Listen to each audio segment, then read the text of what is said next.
Kaos spesial dari Starting Eleven. Klik link di deskripsi untuk pre-order ya.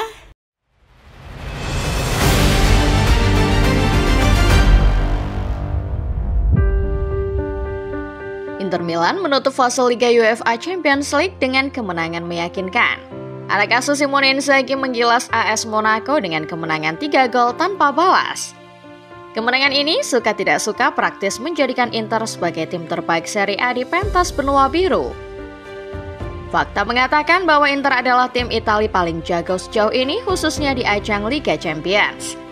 Ketika tim-tim lain bahkan yang katanya punya DNA UCL gagal mendapat poin penuh, La Beneamata justru terus menggila.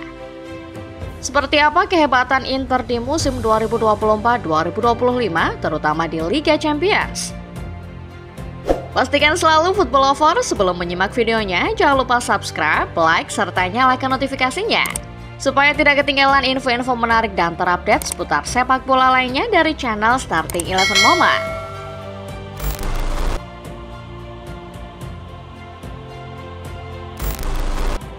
Inter Milan adalah juara Serie A musim 2023-2024.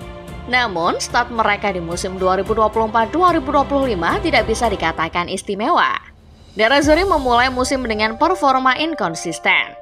Dibuka dengan hasil seri melawan Genoa, Inter hanya mengemas 2 kemenangan dari 2 laga awal.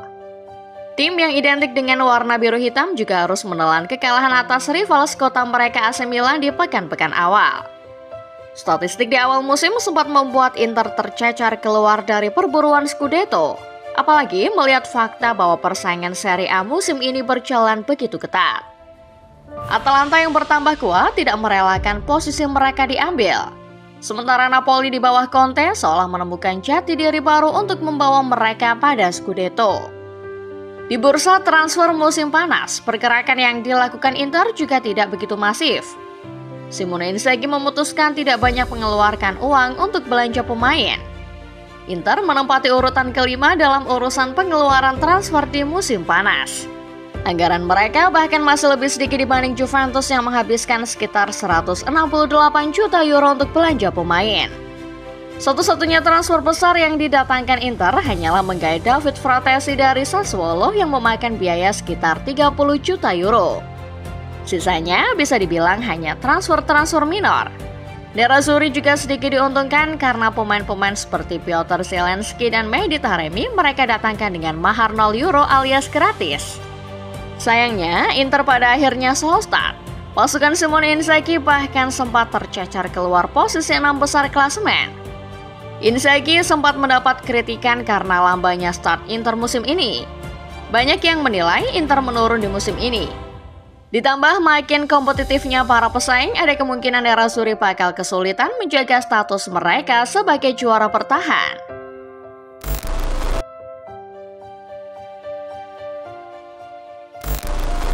Inter boleh jadi dicap menurun di musim 2024-2025 ini. Tapi Simone Inzaghi tampaknya tidak pernah mengubah pendekatannya. Mantan pelatih Lazio sepertinya tidak suka terburu-buru. Walau statistik menyatakan bahwa musim lalu Inter sudah memimpin klasemen semenjak kompetisi baru berjalan 3 pekan. Balance alias keseimbangan menjadi kunci penting dalam permainan Inzaghi. Pelatih 48 tahun itu pun membuktikan bahwa skuadnya bisa menjaga faktor keseimbangan tersebut. Lini belakang mereka super tangguh, sementara lini depan yang sempat dikritik di awal-awal musim kini telah menunjukkan produktivitas luar biasa. Kemenangan atas Lecce dan Empoli di 2 pekan terakhir Serie A praktis menempatkan Inter di posisi kedua klasifika. Fakta ini menunjukkan progres nyata bahwa Inter masih disegani di Serie A musim ini.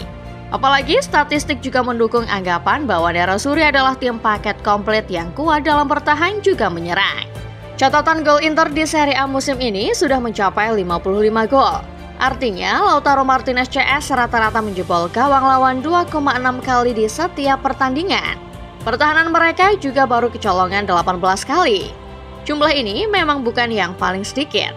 Tetapi di antara 5 besar, Inter masih masuk top 3 untuk urusan kebobolan paling sedikit.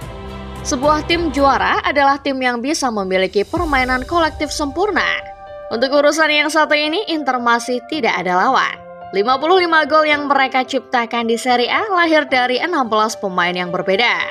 Bahkan beberapa defender seperti Alessandro Bastoni dan Stefan de Vrij saja turut andil dalam 55 gol itu. Singkatnya, secara kolektif Inter adalah tim yang begitu sempurna.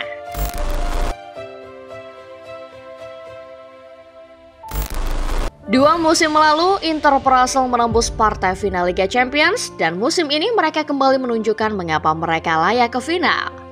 Memang banyak yang bilang Inter beruntung di musim 2022-2023. Tapi jika melihat performa musim ini, keberuntungan Inter tidak bisa dibilang jatuh dari langit.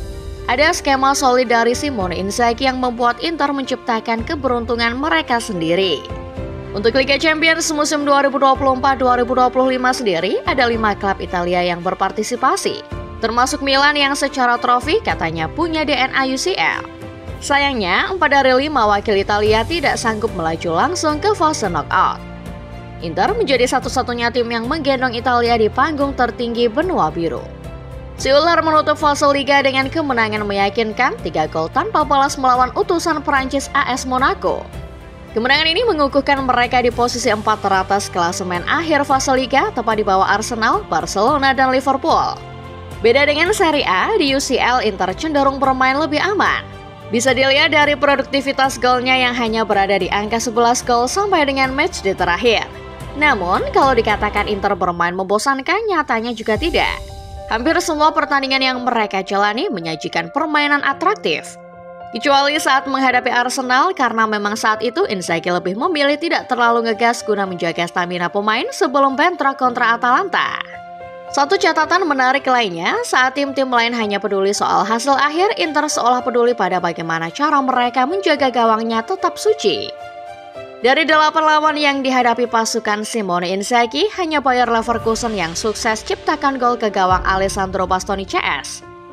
Inter baru kebobolan 1 gol sejauh ini, menjadikan mereka tim dengan tembok paling kokoh di UCL sejauh ini.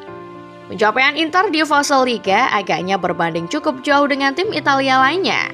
Tim yang performanya paling mendekati pasukan Inzaghi adalah Atalanta yang finish di posisi ke-9.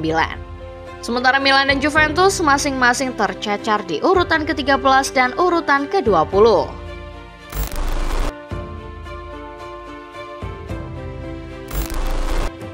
Masih ingat dengan final UCL tahun 2023 yang melibatkan Inter? Pada pertandingan kontra Manchester City itu dapat kita saksikan bahwa Inter bermain sangat rapi. Bahkan City perlu kehadiran pemain pembeda seperti Rodri untuk memecah deadlock di saat para penyerangnya dibuat mati kutu. Musim ini kita melihat skema yang sama dari tim besutan Simone Inzaghi. Memang masih terlalu dini untuk mengatakan Inter layak ke final. Tapi setidaknya dengan apa yang dipertontonkan Inter selama fase Liga, tim ini punya potensi melaju jauh di UCL musim ini. Tim-tim unggulan lain seperti Real Madrid, Liverpool, atau Barcelona boleh punya bintang yang lebih banyak. Tapi jangan lupa, sepak bola modern bukan cuma soal bintang. Sepak bola modern adalah soal bagaimana seorang pelatih bisa memanajemen timnya dari laga ke laga, dan Inter punya keistimewaan itu.